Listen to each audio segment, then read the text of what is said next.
Igbo mmanụ ndị be anyị si na ikwu amarọ ibe ezi. Onye injinia wee bịa n'ụbọchị nke taa bụ Ezegwu Akirika kpọrọ nkụ n'uduma eze dibia. Biko inweta ihe ozi a taa gịarị nya si ya nna anyị na-abịa ka ọ kpụrụ oche nwanne okwu ka ọ gee okwu a maka na ndị be anyị si na ka ịma nke a ịma nke ọzọ na dibia gwọrọ ọzọ kwuru dibia. Nna anyị o nwere ihe ozi kwuru isi na onweghị ihe dị ka ntụtụ pin n'ọnụ oyibo na ya bụ ihe bụ anwansi, ya bụ anwansi bụrụ majik na mfat na ị na-eme ya bụ ihe iveta agba ya na mve aka. Nna anyị, with due respect, I disagree with you. Yes, ọkwa ịma na enwere ụmụ ajọ ọgwụ dị iche iche ọtụtụ ndị ọjọọ ji were emegide mmadụ ibe ha. Enwere ntụtụ, enwere nsị anyị, enwere abụ belt, enwere ọkịrị mgbawa isi, enwere enye ule.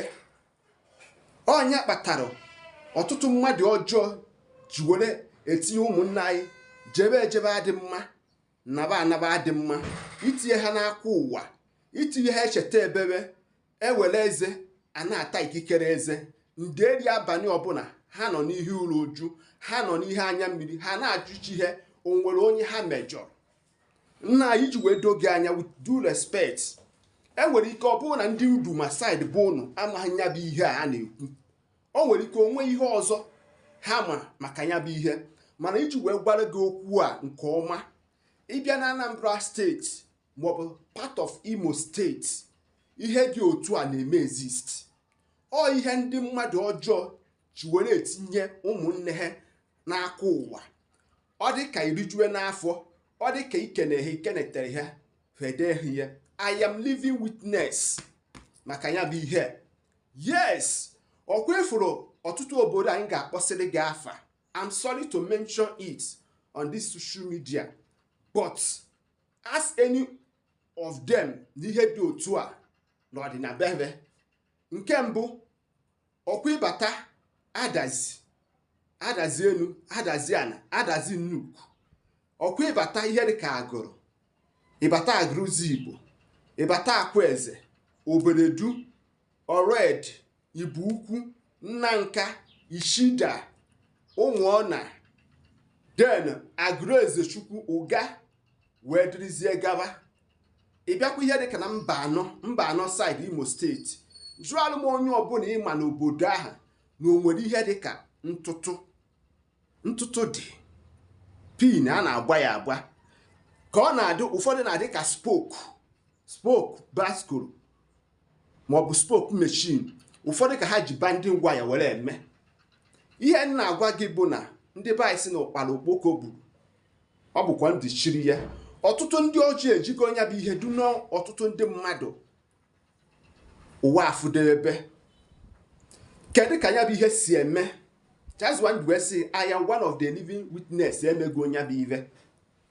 Ọ bụrụ na agba gị ntụtụ a within the space of 10 minutes, ahụ ebido kpowe gị ọkụ. Ị ga-afụ na ebe ahụ niile ga na-egbu gị mgbu, ahụ a na-acha gị ezigbo ọkụ.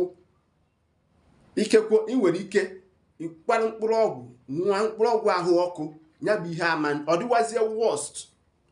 The worst thing about this thing bụ na ịnwe anwa ji ụlọ ọgwụ wee gwa ya ọgwụ, onye ha anawa uwe ijite, onye ha anabago uwe afụdobebe. Yes, it's only take the grace of God Almighty to save that person. O nwere ọtụtụ ndị dibia ọdịnala na-ewepụ ya bụ ive.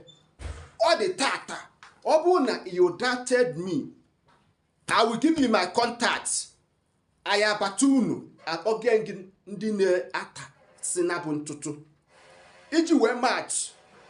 O nwere nwa amadi a na-akpọ Ifeanyị n'Igbo ukwu. Onye Igbo ukwu ọbụla can testify. O nwekwara onye nke ọzọ nọ na nka, o nwere onye nke ọzọ nọ na agụrụzi a na-akpọ Fedeko. Yes, jụọ ndị dị otu a ihe dị otu a, ọ bụrụ anwansi and ha ejighị ego ọbụla were amepụ ya bụ ihe. Ụfọdụ na-eji 50 naira or 100 naira maximum. So onye ka m na-agwa gị ka ịma nke a ịma nke ọzọ. Nwanne m nwoke, ihe m chọrọ ịtụnyere gị dịka onye Igbo, ọ bụrụ na ibi ọ bụ na ị nọ mpaghara region dị otu a, you notice na ụmụ gị na onwe ka ọ dị, biko tupu ị kpọrọ ha wee naba ebe ibi na abroad, ka bara dị echeki ihe ka ama nọ ntụtụ, maka ndị be anyị si na-eme ngwa ngwa emeghara ọdachi. Ụkpana ugboko gburu, ọ bụkwa ndị chiri ya. Asị anyị zie ozi zie ọgaranya, anyị ga-ezikwanụ, mana asị anyị bụ ajụ bute, aga m ajụ. Aka mbụ nwanne unu nwoke bụ Maazi-UC. Sonyesi ike ka ịmụta ihe ga-enyere ndụ gị aka. Ụmụnne m ndị Igbo, ndị be anyị si na mbọsị nta ka anyị chụọ n'Owere nchi. Ndewonu.